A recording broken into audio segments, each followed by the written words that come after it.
магтагдах зохистой хамгийн сайн эзэн юм аа. Та бол альфа ба омега. Та эхлэл ба төгсгөл. Та өчигдөр байсан. Та өнөөдөр байгаа. Та ирэх өдрүүдэж байх эзэн юм аа. Эзэнд бүх алдран байх болтугай. Бүгдээрээ түүнд алдрын чанга алга ташилтыг хүргье. Тэр бол сайн эзэн юм аа. Амен. Надад өдрөө хамтдаа эзний оршууд сууцгаая. Тэгээд бүгдээрээ сайн байцгаана уу? Бүгдэнд нь эзний өдрийн мэнд хүргэе. Та бүгдийн дээр эзний амар тайван, түүний хайр инрэл дүүрэн байх болтугай. Тэгээд дэрэг тун руу хандан эзэн таныг маш ихээр өрөөх болтугай гэж бас мэдчихлэхгүй юу гэж хүсэж байна. За таны дэргэд хүн байхгүй, магадгүй урдчин хончин хүн байхгүй бол тэр хоосон цаг эзэн танд хариуцуулж байгаа гэсэн үг шүү. Амен. Тэгэхээр та энэ хоосон цаг нөхөхийн төлөө энэ чуулганд дуудагдсан хүн байгаа шүү. Амен. За тэгээд эзэн алдарш болтугай. Тэгээд эзэн өөрийн үгэндээ хэлэхдээ хүн талахаар бус Бурхны амнаас гарах үг нэг бүрээр амьдрах болно гэж хэлсэн байдаг. Тэгээд яг энэ цаг мөчид эзэн бид нар бас өөрийн үгээрээ дамжуулан биднэрт бас хэрэгтэй байгаа тэр зүйлсийг ойлгуулж, биднийг өөрийн үгээрээ дамжуулж бас босхон байгуулж, биднийг өөрийн үгээрээ дамжуулан тэр бидний амьдралд илчлэгдэж, тэр өөрийн үгээрээ дамжуулан бидэнд бас итгэл найдварыг өгдөг тийм гайхамшигтай эзэн байгаа. Тэгэхээр яг энэ цагийг эзэн өнөөдөр бас бидэнд бэлдсэн байна. Тэгээд өнөөдөр бидэнд бас эзний үгийг дамжуулахаар амийн талах Христийн чуулганы ахлагч Ууганбаяр ахлагч манаас хүрэлцэн ирсэн байгаа. Тэгээд өдөрөө халуун алгал ашлтаар угтаж авцгаая.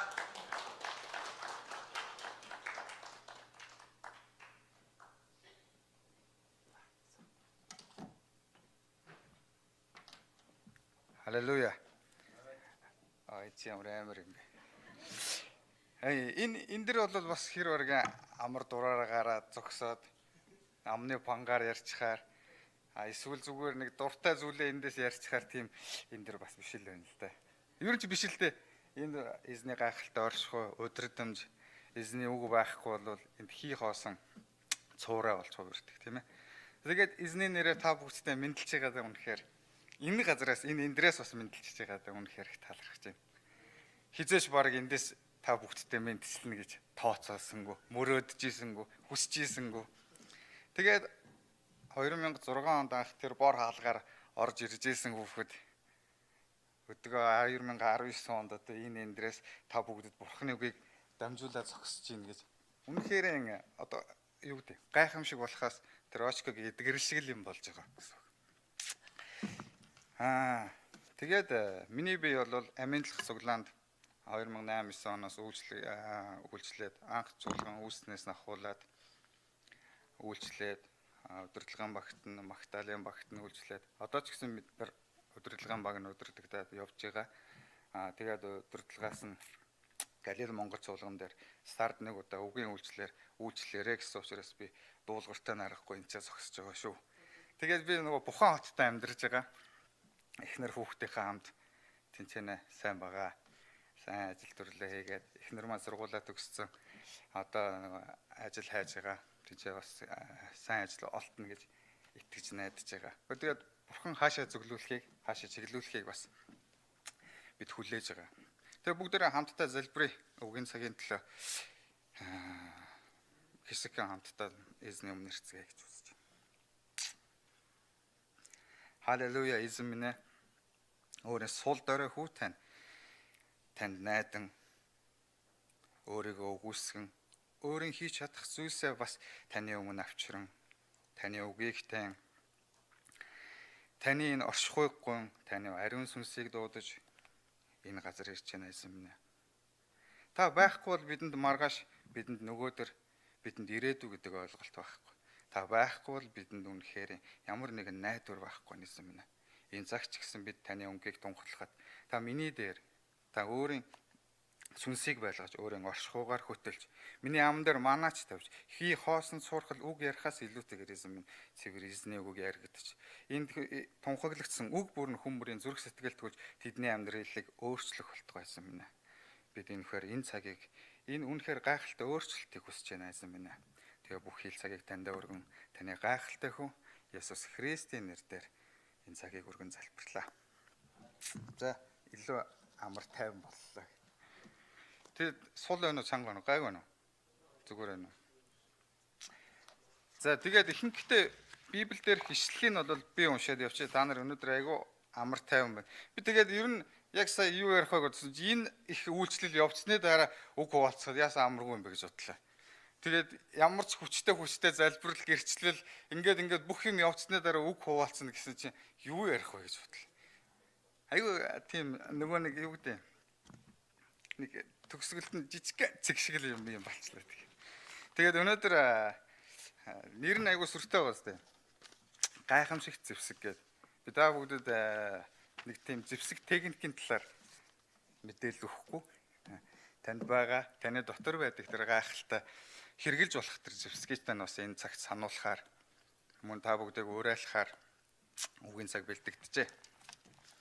Тэгээд 2 дугаар хаад номны 18 дугаар бүлгээс эхлээд би та бүгдэд уншаад тэгээд эзний цагаа эхлүүлцгээе. 2 дугаар хаад номны 18. Израилийн хаан Илиягийн хүн Хошегийн 3 дугаар онд Юудагийн хаан Ахазын хүү Хизекия хаан болов. Тэрээр хаан болохдоо 25 настай байсан бөгөөд Иерусалимд 29 жил хаанчлав. Түүний эхийг Сихаригийн охин Аби гэдэг байв. Тэр өвөг эцэг Давидынхаа хийсний адил эзний мэлмид зүвтэйг үлдвэ. Тэрээр мөргөлийн өндөрлгүүдийг зайлуулан онго багнуудыг хуглан хэсэглэж Аширагийн шонгуудыг завчиж хайжээ. Бас тэр өдрүүдийг хүртэл Израилийн хүүгүүд Мойсегийн бүтээсэн зис могоод утлаг уугуулж түүнийг Нехуштан гэдэг байсан тул тэрхүү зис могоог тэрээр сэглэн хаяв. Тэр Израилийн бурхан эзэнд итгэж түүнээс өмнө түүнээс хойш Юудагийн хаадын дотор түүн шиг хаан байгаагүй маа гэж. Энэ бол тэр Юудагийн үед бол төрсэн гайхалтай залуу хүчрхэг итгэмжтэй хаан байгаа. Тухайн үед Самарт ямар үйл явдал болж байсан бэ гэвэл ерөнхийдөө Израиль бол тэр үед бол Асир, Бабилон гэдэг хоёр том гүрэнд эзлэгдсэн колон болцсон байсан гэсэн үг. Тэгээд Самарчууд нь Асирт эзлэгдэх гээд Юудачууд нь Бабилонд эзлэгдэх гээд ингээд ийм нөхцөл байдал маань ерөөсөө ийм болцсон үед нэг итгэмжтэй хаан тэр үед төрсэн байна Юудад. Тэгээд энэ хаан бол ямар хөө зүйл хийсэн бэ гэвэл яг энэ дээр дурддагдж байгаа. Тэр үнэхээр тэр Юудад байсан хаадын дотроос өмнөж хойдч тэрнээс үргэлжлэх хаад доторч тийм итгэмжтэй хаан байсангүй гэж. Тэр хаан юу хийсэн юм бэ гэвэл эзний гайхалтай яг л тэр Мошегийн өгсөн захирамжуудын дагуу мөргөлийн өндөрлгүүдийг нурааж яагаад гэвэл тэр үед хуучин яг л тэр хийжсэн утлаг уугуулах одоо юу гэдгийг нөгөө химийн шүтэнүүдийг шүтсээр л байсан Израильчууд. Нөгөөтгөндөө мөргөж нөгөөтгөө энэ Хизекигийн аав нь бол бүр тэр тусмаа баг эсэргээр байсан байгаа. Жинхэнэ нөгөө нэг муу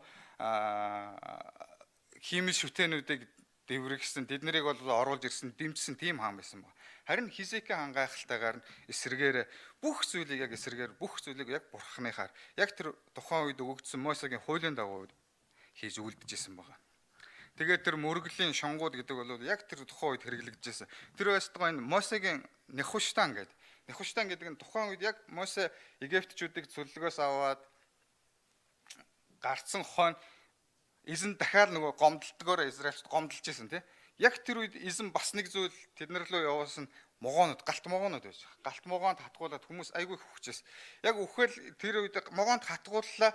Яг тэр үед нь эзнээс Мосегоос ард түмэн гуйж гисэн баг. Мосе энэ зүйл нь биднэрт айгүй хэцүү байна тий. Яагаад бид нар ингээд могоод татгуулаад өгөхөд ингээд байна. Мосе эзнээс гуйсан баг. Энийг зөвшөөрж өгөөч эзэн минь. Мосе маш олон удаа Израильчүүдийн өмнөөс эзэнтэй тэр зүйлийг нь дахиад нөгөө ард түмэн буруу зүйлийгээл Мосе очиж эзэнтэй хуваалцаад нөгөө зүйлийн зас залруулал ийм зүйл яв. Яг л нэг тэр зүйл нь болоод Мосед эзэн хэлсэн. За тэгвэл ингээд ийм модон шон дээр зис могоо өлгөөд тэр могоо татгуулсан тэр зүйлийг яг хатгуулах юмштай харах юм бол идэгрэнэ гэсэн. Тэр зүйлийг нь тэр яг тухайн үед хэрэглэгдэжсэн зүйлийг яг Хизекия хааны үед ч гэсэн хүмүүс нөгөөтгөндөө утлаг уугуулаад нөгөөтгийгөө бурхан мэд шүтэн дахиад яг явж л байсан гэсэн үг. Тэгэхэд энэ зүйлийг хүртэл бүгдийг хэмэгчээд бүгдийг бутлаад Хизекия хаан таарааж ирсэн. Хизекия хаан бол тэр Юуда дахиад юу хийжсэн бэ? Сүм чуулгануудын үүд хаалгуудыг нээжсэн. Тухайн үед бол сүм чуулгууд хаагдсан, бузарлагдсан. Яг ерөөсөө үйл ажиллагаа нь явахаа болцсон байсан гэсэн үг. Тэгэнгүүт дахиад Хизекиан гарч ирснээр тэр бүх зүйлийг сүм чуулгануудыг цэвэрлж энэ бол шастрын дээр номон дээр бүр тодорхой байж байгаа. Яг ерөөсөө сүм чуулгануудыг ямар байх хэвээр яг дэс дарааллынхан дагуу бүгдийг нь цэвэрлээд дахлын ширээнүүдийг нь бэлдээд тэр богоно тэр утлаг уугуулах бүх зүйлийг яг левчүүдийг тэр тусмаа бүр татаж авчирч томлоод дахиад эзний сүмүүд шинээр үйл ажиллагаагаа эхэлж ирсэн гэсэн үг. Ийм гайхалтайхаа. Тэгээд энэ хаан ажиллаа эхлээд тэгээд тэр шуутгаа бүр Хизекиа хаан тэр үед бол одоогийн бидний хэрэглэгддгээр бол барилгын шугам инженерийн сугам шүлжээг анх зохион бүтээж. Зохион бүтээгч гэдэг нь юу санааг нь олж исэн юм баг. Яаж үг гэхээр тэр чинь нөгөө нэг юм өөрийнхөө том хэрэм хот байгаа шүү дээ. Хэрэмд хот дотроо ус оруулж ирээд дахиад бохир усаа дахиад гаргаж ирсэн. Тэр системийг анхлаа ингээ хонглоор үүсгэн байгуулж ирсэн тийм гайхалтай инженерлэг хаан баг. Тэгээд тэр хаан 4 дахь жилд тэр хааныг хаанчлаа 4 дахь жилээс нь эхлээд Ассир эзлэн төрөмгийл эхлээд Самарчууд руу давталж эхэлсэн ба зэрэгэлдэх хөдөлсөн. Тэгээд Самарчуудыг улмаар эзэлж явсаар байгаад түүний Самарчууд эзлэгдээд Ассирийн хаан яг хаяанд нь Юдагийн хаяанд ирэх үед Хизекиа хаан Ассирийн хаан руу загтал бичиж байгаа. 2 дугаар хаадын 14 16 дээр би энэчнээс тавьд уншаад өгч. Тиймээс Юдагийн Хизекиа Лахишт байсан Ассирийн хаанд илчилгэн би нүгэл үлдвэ надаас холдооч та над дээр юу л тавина би түүнийг үүрэх болно гэж хэлвэлээ. Тэгэхэд нь Ассирийн хаан 300 талант мөнгө 30 талант алтыг Юдагийн хаан Хизекиагаас шаарджээ гэж. Нөгөө итгэмжтэй хаан маань энд ямар алхам байж. Яг Ассирчууд хаяанд нь төлөө тэр ч байтугай эхлэхдээ энэ ч Хизекиа хаан юу тунхаглаж ирсэн бэ гэвэл арт түмнийг юунд уриалж ирсэн бэ гэвэл энэ шастрын дээр номон дээр ингэж байгаа. Тууштай бөгөөд зөрөгтэй бай. Ассирийн хаанаас түүнтэй хамт байгаа хамаг олноос ч бүү. Бүү зүрх алдагтан. Учир нь бидэнтэй хамт байгаа нь түүнтэй хамт байгаагаас илүү юм а. Түүнтэй хамт зөвхөн махан бодийн гар байгаа бол бидэнд туслах бөгөөд тулдаанд минь байлдах бидний бурхан эзэн бидэнтэй байна гэхэд арт түмэн Юдагийн Хизекиа хааны үгэнд найдажээ гэж байгаа. Анх дан эхэлж яхад Хизекиа хаан юунд уриалж ирсэн бахна. Зүгээрээ санаа зовх зүйл юу вэ? Бүгдээрээ бурхандаа найдаа. Тэр махан биеэр дайрж байгаа улсуудын эсрэг бол бид нар бурхантайгаа авахт бол айхгүй гэжсэн хүн 4 жилийн дараа хаяанд нь ирээд өрөхөд Ассирийн хаан руу захиавчиж байгаа. Над дээр юу ч тавьсан би зөвшөөрье. Та юу хүсэж байна? Надаас цэргээ холдуулчих. Тэнгүүд Ассирийн хаан 300 талант мөнгө 30 талант алт нэгж. Тэнгүүд Хизекиа хаан тэгээд зөвшөөрч байгаа. Тэгээд энэчнээс яаж байгаа гэхээр бүх хэд баялгаа Эрдэнэсийн сангаа хоослоо. Тэр отгоо нөгөө сэргээсэн сүм чуулгануудынхаа багны алтуудыг, хаалганы алтуудыг тавиад өгөөд явуулж байгаа. Энэ алхмыг хийж байгаа нь Хизекиа хаан нөгөө итгэмжтэй гайхалтай Юдагийн хаан. Бидний амьдралд ийм зүйл тохиолддог гэж. Бидний амьдралд итгэгч болоод итгэлийн амьдралаар алхаад ирэх үед бидэнд асуудал бэрхшээлөөр ирэх үед бид нар хамгийн түрүүнд ямар арга хэмжээ авдаг? Одоо яана? Хэн байгаа вэ? Яа шийдэх вүлээ? Үүний дараа тэр отгоо хамаг зүйлээ өгцнийхэн дараа бүр эсрэгээр нөгөө асуудал нь бүр дэврээд дахиад нөгөөх нь Лахишт байсан их зэрэг жанждуудаараа хөдөлгөөд Иерусалимд авчирчдаг. Иерусалимд авчираад бүр Хизекиа хааны хэрэмний гадаа нь авчираад нөгөөх чинь доромжилж эхэлж байгаа хэмжээс. Хэмжээс та бүгдээ уншиж байгаа юм. Хизекиад ингэж хэлээ. Агуу хаан болох Ассирийн хаан ийн айлдж байна. Чи юунд найдна вэ? Чи хоосон үгсийг дайтах зөвлөгөө болон хүч гэж бодоё. Идүүгээ чи хинд найдаж миний эсрэг дэрслэнэ. Харагтун. Чи энэ цуурсан хулсан таяг шиг Египтэд найдаж байна. Хүн ийм таягийг тулвал алгыг нь тэр шааж цоо хатгана. Египтийн фараон өөрт нь түшиглэгч бүгдийг ингэдэг юм а гэж. Ингээхээр Хизекиа нөгөө мөнгө төгрөг одоо мугайлвал авилгал өгснөхийн дараа дахиад ямар харах юм зас. Дахиад нөгөө их зэрэг нь хөдлөөд хэрмнийх нь гадаа ирэх үед Хизкия хаан ямар арга хэмжээ авсан? Дахиад Египтээс тусламж гуйсан. Египтээс цэргийн тусламж гуйсан байна гэсэн. Энэ үед нь Ассирийн хаан бүр эсрэгээр нөгөөтхийн доромжилж Египтчүүд чамд туслах уу? Тэр байтугай эсрэгээрээ нөгөөдөл нь Ассирийн хаан чи Египтийн хаан чамд 200 тэрэг өглөөч гэсэн чамд тэрэг унаад байлдах чадвартай хүмүүс байна уу гэж асууж байгаа. Амын асууж байгаа. Тэгэхээр бас дахиад одоо орчин цагт би бас ер нь ингэх дуртай шүү. Ер нь Библийг айгуу тийм нэг юм амьдрал руу оруулах дуртай. Тэр нэг юм хийсвэр юунаас илүү тэгээ одоо үед цаг үедэр ихтэй буулгаж зөөрлөх дуртай шүү. Тэгэхээр бидний амьдралд ч гэсэн асуудал тулгарх үед асуудлыг хэрхэн шийддэг арга зам тавиа. Одоо түрэг нүүрлүү харж байгаач ярихад бас хэцүү юм. Бид хоёр бас их ингээд нэг мэдээж Монголд байгаа юм. Тэр за яг Солонгост бол бид нар харьцангуй зүгээр ажиллая гэдэг ингээд яваад байгаа боломжтой тий. Монголд хэцүү. Амаргүй штэ. Тендер авъя. Ажил хийя. Мөнгөтэй болъё гэлдэг өнгөт чинь. Хэнийг таних вүлээ? Хаан тендер байгаа вүлээ? Хин надад тусалж чадах вүлээ? Хин тэдийг өгчвөл тэдийг тэр ажлыг авч чадах вүлээ гэл. 98.1 тэгээд төрөөрөө ярьж байна. Миний Египт хэцүү тий? Монголд зүгээр тэр чин одоо бит хоёрын ийм асуудал боловч яг үнэндээ л Монголд айгүй их нийгэм тулгарж байгаа. Тэр зүйлээр монголчууд бага одоо тэнд явж байгаа процесс яг ямар аргаар явж байна? Ямар арга замаар та одоо энэ чинээс гараад Монголд очих юм бол бурханд найдаж гэнэ эсвэл танилтал эсвэл хадгаламжтах мөнгөндөө найдаж Монголд алхамтай авах уу? Амен тий. Тэгэхээр чин яг Монголд байгаа айгүй хэцүү нөхцөл байдал бол Хизкия хаан бүр энд айгүй хэцүү байдалд орохдоо хийжсэн алхам нь бас л албан тушаалтанд эрх мэдэлд найдаж исэн бахна. Энэ бүгдийн дараа Хизкия хааны асуудал шийдэгдснэг бүр эсрэгээр болсон. Бүр тэр байтугай их цэргийнхэн араас нөгөө их цэргүүд нь очиод бусдад Ассирийн хаанд ирсэн. Ассирийн хаанд загтал бичиж байгаа Египт хин рүү Хизкия руу. Юудаг хаан Хизкияд ингэж хэлээ. Чиний итгэдэг бурхан Иерусалим Ассирийн хааны гарт орохгүй гэж чамайг бүү мэхлэгээ. Үзэгтэн Ассирийн хаад бүх газрыг бүрэн устгаж юу хийснийг нь чи сонссон билээ. Тэгэхээр чи аврагдана гэж юу?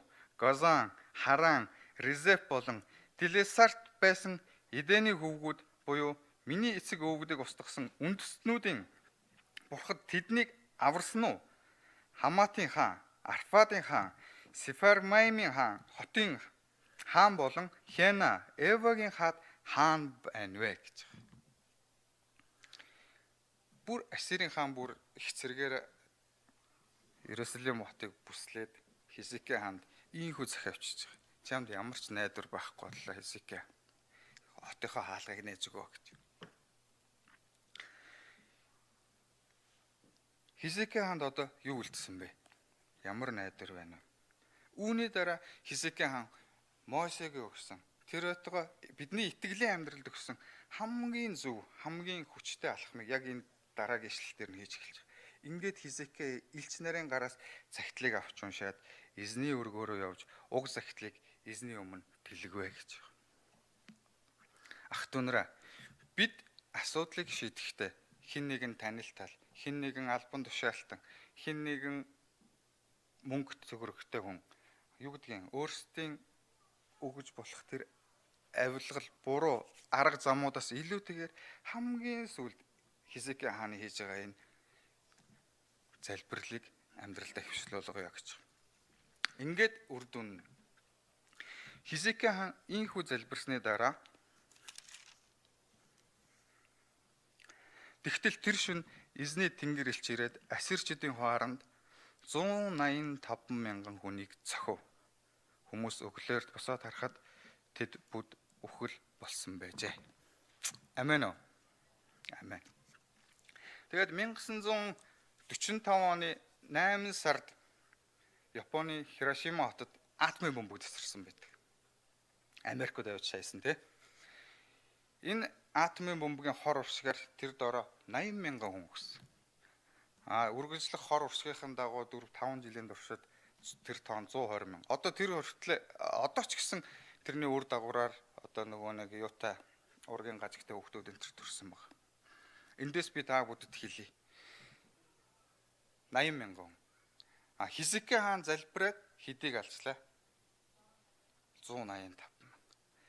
Таны залбирал бидний хийж чадах зүйл атомын бөмбөгнөөс 2 дахин хүчтэй гайхалтай зүйлсүүд юм аа. Бид амьдралаа өөрчлөмөр байна ах дунараа. Бид өнөөдөр магтаалын бага үнэхээр гайхалтай магтагч нар болгомоор байна. Бид өөрсдийнхөө амьдралд сэргэлт авчирмаар байна.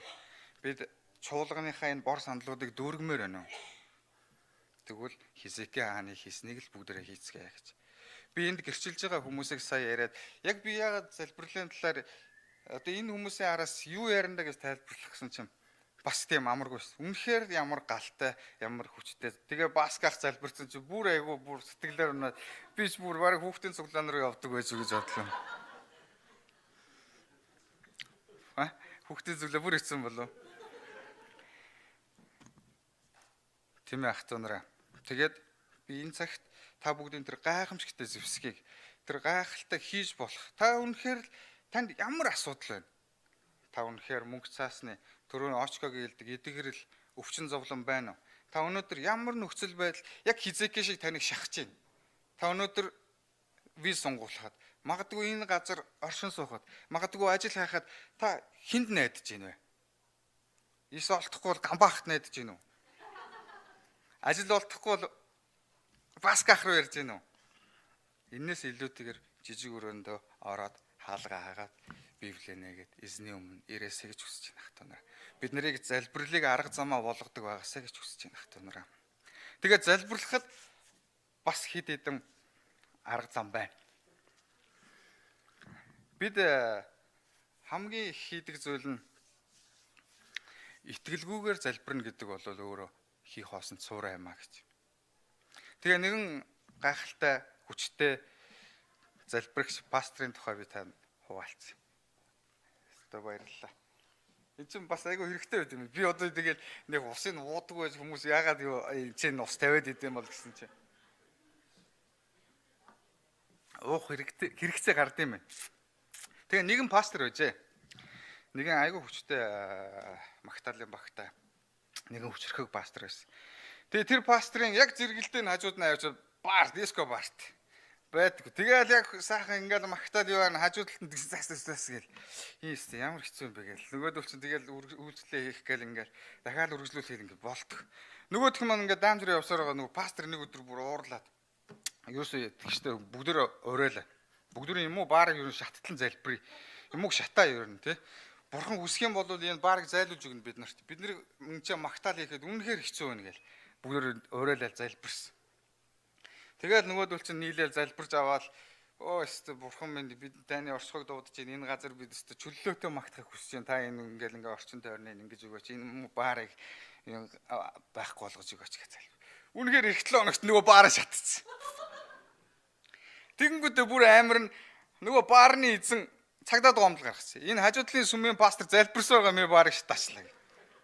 Тэгээд цагдаа дээр очсон. Цагдаа дээр очсон чинь цагдаа мөрдөн байсан сасан өстэй нөгөө пастраас. За пастраа энэ юу болж байгаа юм бэ? Та цуглаа та одоо залбирсаар байгаа энэ баарыг шатаачлаа гэж юм. Та үлэн зөвшөөрж гинөө гэдэгсэн. За тэгээд залбираа шатчихдаг баар гэж хаана байсан юм бэ? Бид ингэж болохгүй тий. Бид харин эсрэгээр байх хэвээр. Тий. Би залбирсаар байгаа шатаацаа. Тэгээд үгүйгээ зогсож байгаа пастор байна уу? Тэгвэл төлөх гээд байна шүү дээ. Тэгвэл бурхан хэлсэн тий. Чи итгэв. Нөө гिचийн үүрэн чинь итгэл байх юм бол чи тэр уулыг ийшээ нүүгэж хэлэхэд тэр нүүнэ гэсэн. Хэвдүүлээ тэгвэл уул нүлэх үү? Энэ дотроос уул нүлэх хүн байна уу? Амен. Эцээс маш олон уул нүлэгч нар гарч ирнэ. Одоохонд Иесагаа хийж л бай тий. Айлаа нүүлэгчлээ. Тэгээд эхний алхам бид итгэлгүйгээр залбирна гэдэг бол хий хоосон цуурай. Их гоё яриа, их гоё нэг тийм юу болно. Нэг тийм хэлбэр болчихно тий. Тэгэхээр бид нар одоо түрүүний очкогийг хэлжсэн тий. Би бас нөгөө нэг Филиппиний нэг том пастор байдаг. Тэрэн дээр айгүй хүмүүс ирдэг гинэ. Маа очко эрхлэнээс бараг үйлчлэл эхлэхээр болчих шиг боллоо тий. Имлэг юм уу нээхээр болчихсон. Тэр пастор дээр өвчтөн хүмүүс ирдэг гинэ. Өвчтөө пастор ирээл пастор надад ийм өвчин байна. Та надад залбирч өгөөч л гээ. Тэнгүүд пастор зөрүүлээ асуудаг. Би залбирснаар чи итгэнэ гэж итгэж гин үү? Идэгнэ гэж итгэж гин үү? Тэгэхээр нөгөөдөл нь итгэж гинэ гэл айгүй сул дорой хилээл гардаг гинэ. А зарим нь бүр итгэмжтэйгээр тийм ээ та залбирчих юм бол би идэх гээд байна гэ. Тэгэхээр юу хүсэж байгаа тэр итгэлийн хандлагаараа л чи өөртөө идэвхрлийг авна гэж хариулдаг. Тэр тийм гайхалтай пастор байсан. Тэр бүр 30-40 мянган хүнтэй айгүй гайхалтай экипгээ сургалт хийдэг пастор. Үүний дараагийн алхам. Бид нэр залбиралд хэрэг зориулт хийдэг вэ? Өдөрт 100 удаа залбирдаг хүн байна уу?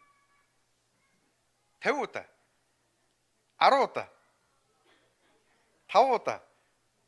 3 удаа. 2 удаа. 1 удаа. Тэ одоо хүм болохгүй. Би өдөрт зайлшгүй идэх 2 залбирал өгдөг. Өглөө сэрүүлэг дуурлаа, шүдамаа голаа гарлаа. Машинаасаагаад яваад утсан дээрээ дуу тавилаа, залбирдаг. Бурхан эзэн минь танд баярлалаа. Энэ өглөөг өгсөний төлөө. Би ажилтаа байгаахийн төлөө. Энэ өдрийг бас танд үнэхээр хамцгаалan талархах зүйл нь миний охин байна эзэн минь. Би түүнийхээ та бидэнд өгдөг тэр баяр баясгал инээд хөөрийн төлөө тань талархаж байна эзэн минь. Би үзэсгэлэнт ихнэр өгснийхэн төлөө тань талархаж байна эзэн минь. Хайртай аав ээжийнхаа төлөө талархаж байна. Хайртай хоёр дүүгийнхаа гэр бүлийн төлөө тань талархаж байна эзэн. Энэ бүгдийн минь дээр тэдний дээр таны сүнс, таны амар тайван байх болтугай, таны үнэн мэдээ байх болтугай, таны чөлөөлт идэвхрэл байх болтугай. Тэгээ эзэн минь энэ өдөр бас би өөрийнхөө ажлын төлөө залбирч байна. Та надад сайн ажил, сайн харилцааг өгөөрэй эзэн минь. Тэгээд муу харилцаа хийгээд аваар осл гэмтэлбэрээс та намайг хамгаалж өгөөрэй гэж Есүс Христийн нэрээр залбирч байна гэсэн. Миний өглөөний залбир. Маш товчхон ингээл дуусчдаг. Тэгээд сүүлийн үед нэг залбирал нэмэгдсэн. Бүтээсээ дээр 14-нд очих Галил цуглаанд үгийн цаг дээр та бас хамт байж өгөөрэй гэж залбирдаг байсан. Тэгээ хамт байгаа гэж итгэж байгаа. Тэгээд оройн ажлаа дуусч ирээд оройн бүх юм ингээд амарх болоод орондоо ороод охин дээр гараа тавиад залбирдаг. Хайртай эзэн минь танд баярлалаа. Энэхүү гайхалтай таны бэлгийн төлөө танд талархаж байна эзэн минь. Түүний амьдралд, түүний эрх цагуудад та хүл тавьсан газар болгоно өрөөж өгөлтгөө. Түүний амьдралд баяр баясгал, инээд хөөр, илбэг баян хангалуун байдал дагалт өгөлтгөө эзэн минь. Түүний гарыг таны өмнө тавьж, дэлгэсэн гар болгоно өрөөл болох болтгоо. Таны өмнө гайхалтай охин өрөөж эзэн минь. Сайн хайнажил, сайхан үр хүүхдээр та өрөөж өгөөрэй. Есүс Христийн нэрээр. Би энэ хоёрыг зайлшгүй хийдэг. Би агуу юу? Үгүй дээ. Ах トゥ нараа. Бидний зайлшгүй хийх ёстой. Та энэ Христийн амьдрал тэр бор хаалгаар орж ирээд энд суугаад Христийг аврагч эзнэ гэж хүлээн зөвшөөрсөн л бол танд найдвар байгаа. Найдвар л байгаа бол бид бусдтай хуваалцах ёстой. Бид дэрэгдэх хүмүүсээ ерөөх ёстой. Танд итгэдэггүй ах トゥ байна уу? Аав ээж, хайртай дүүнер, хайртай ах эгч нар байгаа. Би ч гэсэн би одоо хүртэл би гэр бүлийнхаа би гэртээ ганцаараа итгэж. Тэгвэл өдөр болгоно л тэдний төлөө залбирдаг. Нэг л өдөр тэд маань эзэн дээр ирэндэ гэсэн итгэлээр залбирдаг. Би тэр ухсаг айгүй ойрхон багасаа илүү залуу дээрээ аав ээж маань ирээсэ. Илүү халуун дээр хоёр дүүнер маань гэр бүлийнхэн хамт чуулган дээрээсэ гэж хүсдэг. Тэрийгэж би залбирлаараа би үргэлж эзнээс хүсэмжилдэг. Нэг өдөр ирэх л бол би хариулт аавна гэж итгэдэг. Тэгтэл би 2 жил хэдэн жил залбирсан гэж бодож байна. Би итгэж болсон цагаас аав ээжигээ 2 дүүгээ ирээсэ гэж хүсдэг. Мэдээж би хамгийн айгүй хэцүү намайг өвдөгдөг байсан зүйл бол би мөнхийн усад очлоо. Ээж аав маань тэнд. Дүүнер маань тэнд байвал би ямар хэцүү амьдралаар Деваажинд очих вэ? Мэдээж яг Деваажинд хэлсэн л дээ. Танд тийм гуниг зовлон байхгүй тэнд ямар ч гэхдээ би яг хүний хараа сэтгэгээд байгаа юм л та. Дэрэгд маань ээж минь байвал гоё те. Аа маань байвал гоё. Бид нэр хамгийн түрүүнд юу хийж чадах вэ? Тэдний төлөө юу хийж чадах вэ гэвэл залбирах хэрэгтэй. Бид боломжгүй зүйлийг бурхан эзэн хийж өгнө. Нэг л өдөр аав ээж маань эдгрээд чөлөөлөгдөд бурхан эзнийг алдаршуулна гэдэгт би итгэдэг. Окей. Ах トゥ нараа эхлээд итгэлтэйгээр залбирцгаая. Дараа нь бүгдээрээ тууштай залбирцгаая. Таны залбирал хэдэн жил хариулт авахгүй болно. Түрүү очкогийн хэлсэн тий. Би баг одоо хизээ залбирснаа санахгүй байхад нөгөө хүн эдгэрж ийна гэдэг шиг. Бид нэр өнөөдрийн нэг өдөр тунхаглажсэн зүйл маань ирэх өдрүүдэд энэ бор сандлууд дүүрэн болно гэдэг итгэлээр бүгдээ хамтдаа энэ цуглааны дараа бас хамтдаа залбирая. Та бүгд юу хүсэж байгаа тэр зүйлээ эзний өмнө тууштайгаар өдөр болгон залбирсаар байгаарай гэж хэлж байна. За тэгээд хинт хандлах вэ? Хинт хандаж залбирж байна гэдэг нь бас нэг фокус бид нарт айгүй чухал тий. Тэгээд би бас л нэг л одоо за хүм болно. Онгоц гэхэд хэлсэн болсон явдал. Тэгээд бид нар ингээд нөгөө нэг Галилеас ирсэн хүүхдүүд бид нар цуглаад нэрийг хэлэхгүй. Та нар таах хэрэггүй. Би зүгээр ингээд ярьчих. Тэгээд бид нар залуучууд нөхөрлөө заал авчаад орой нилээн ядраад тэднийд очиод нөхөрлөе гээл бүгдөө бөөнөр очиад цөв ийж идий уутгийг цөв ийждэл нилээч орой болцдог юм дэ заалаа орой болчихсон юм чи 11 2 боллоо. Тэгээд бид нар хоол ээж идчихэл нөгөө эхнээсээ лаглаг тоглосон усууд нь ядраал унаал өглөө. Тэгээд дүүтээр үлдэхгүй. Тэгэл дүүтээр яах вэ? Тэгэл энчээл бужигнжсэн л дүү маань юм чинь тэгэл за яаж ийн итгэлийн амьдрал ямар хөө вэ? Яаж ийн гэсэн. Сайн байгаа штэ хаал гэж байна. За ашгүй болж штэ гэх. Тэгээд яагаад чи би одоо эргүүтээд ийм асуучих чи хамгийн сүүл залбираад ер нь ямар хариулт авчваа гэтгсэн. Нөгөө бодоол нэлээд бодож байсан. Би машин авсан юм байна гэсэн. За халелуя гэлдэгсэн. Яаж авчваа чи гэсэн чи. Би нөгөө сэлэнгэр ээж модонд очиж залбирсан чи тэгээ удахгүй машинтай болцсон шүү дээ. За ойлоо өмтэй л гэсэн.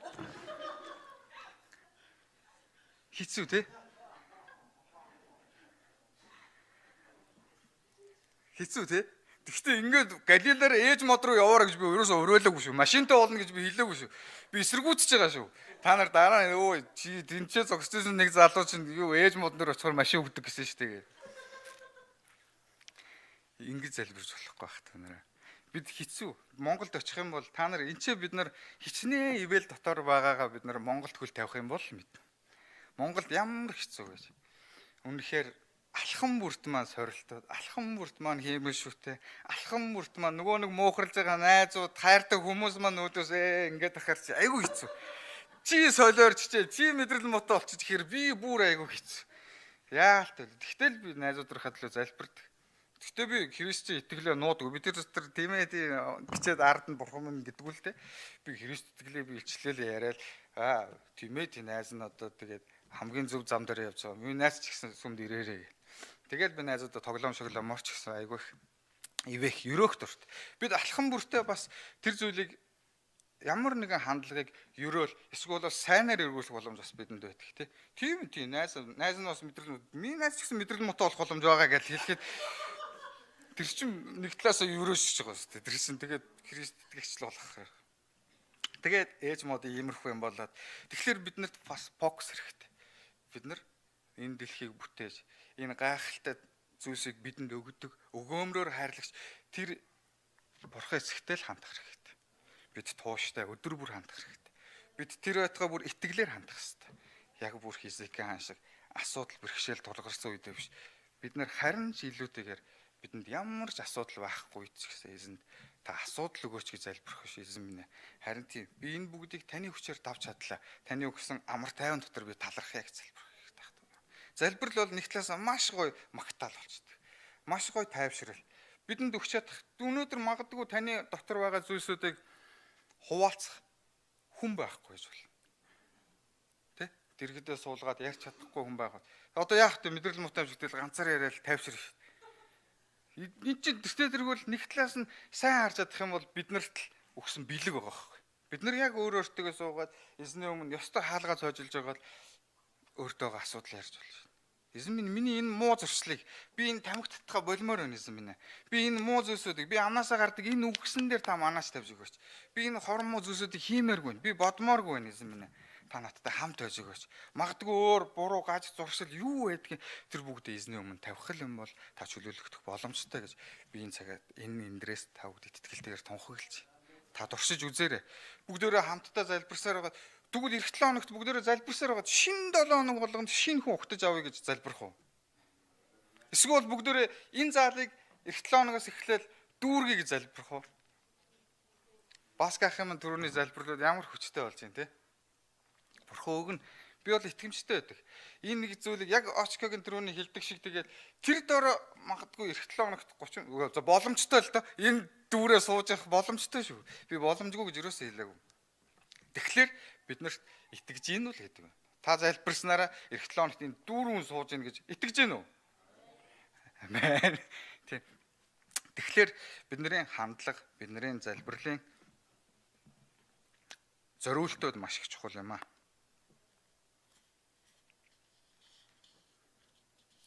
Тэгээд энэ бүгдийн дараа Хизкия хаан дээр бүр энэ гайхамшигуудыг хийгээд 185 мянган ассирчүүдийг унгаачаад бүр тэр атомын бөмбөгнөөс хэд дахин хүчтэй зэвсгийг ашиглаад нөгөөтгөө дайснаа дарцсан Хизкия хаан дээр дахиад энэ 20 дугаар бүлэгдэр маш хэцүү зүйл өгсөн.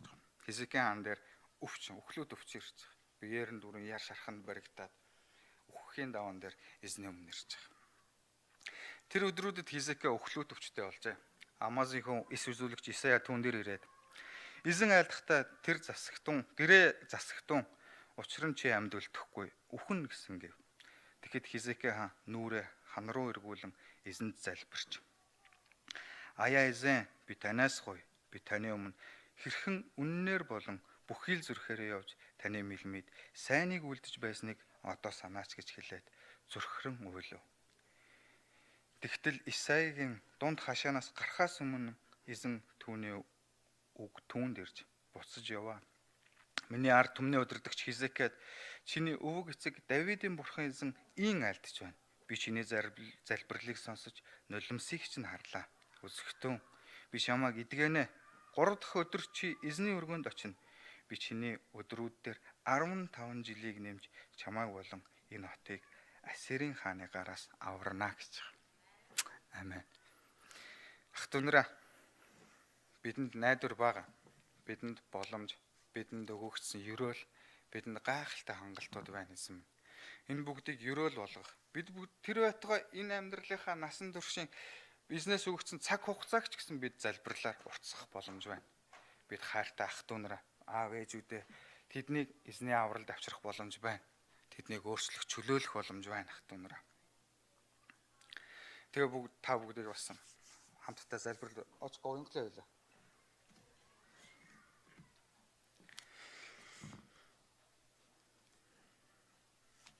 Аав ээжийнхээ төлөө залбирдаг хүн байна уу? Итгэгч болгоё гэж байдаг те. Айгу хэцүү байдаг. Гэхдээ би бүр ингээд нэг юм юу хэлээ. Залбирж эхлэх эхэндээ айгу амаргүй байдаг л да. Яг ингээд гараараасаа барайл ингээд хажууд дуржигнаад ваа гэж нөгөөд гэж сонсоод энэ тал за энэ бүр өстэй амар болчих ингээл нөгөөд чи өөрөө төвлөрч өгөхгүй би анх бүр айгүй хэцүү байдаг гэсэн. Тэгэл за ингээл нэг юм шал дэмий нөгөө хүмүүсийн залбирж байгаа нэг ботсоор байгаа л ингээл юу дуусчдаг. Тэгэхээр тэр зүйл залбиралд бас бид нар өөрсдөө хөгжүүлж бид нарт бас ингээд суралцах зүйл маш их байдаг. Магадгүй одоо эжэнээс төр ахлагчдад суулганаас тийм залбирлын талаар сургалтууд энэ төр юу явах хэрэгтэй байна. Тэгээ сургалтууд яваад эхлэхээр аяанда бид нар хүчтэй залбирагч нар болдог. Аяанда бид нар хөгждөг. Тэр байтугай залбирлын талантад өгөгдсөн хүмүүс бол бүр одоо жинхэнэ очко шиг эдгэгч мэдгэгч болоод ингээд чөлөөлөөд бүр өвчнүүдийг дараад чуулгануудыг сэргэн босгоод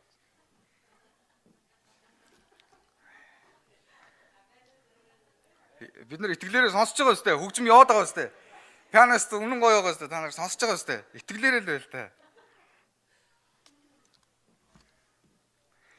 Тэгээд бас залбир би бас яг тийм байх үедээ нэг айгүй хэцүү юм харж ирсэн. Би яг тухайн үед 2006 онд нэг нөө итгэж айгүй хэцүү байсан үе л дээ. Дөнгөж одоо шинэ ирж байгаа хүмүүс ч гэсэн зам басч байгаа. Тэгээд бид нар кемп яваад нэг юун дээр Илсан дээр очиод байгалаа ихсэн маань волейбол тоглож байгаа хуруу бүр ингээд тал болчихдог байхгүй. Ингээд хажууд тийшээ хугараад тэгсэн чи ингээд нөгөө тийч ингээд барьж байсан аа. Имлэмлэг яваач гэсэн чи нөгөө тийч ингээд зүгээр би залбираад ингээд ахс надаас тө өвчин зов. За энэс тө солиорсон гэж байна. Бүр тухайн үед бүр айгүй хэцүү байдлаар шүү. Энэ хурууны тал дээр гарчаад ах чи имлэмлэг үргэлжлүүлээд энэ чи би бурхны яах хэвээр бастай гэдэг байгалаа их чи өөрөө ядж хахад айгүй эмоцтой нөгөө юм хүчтэй хүн чи айгүй хэцүү.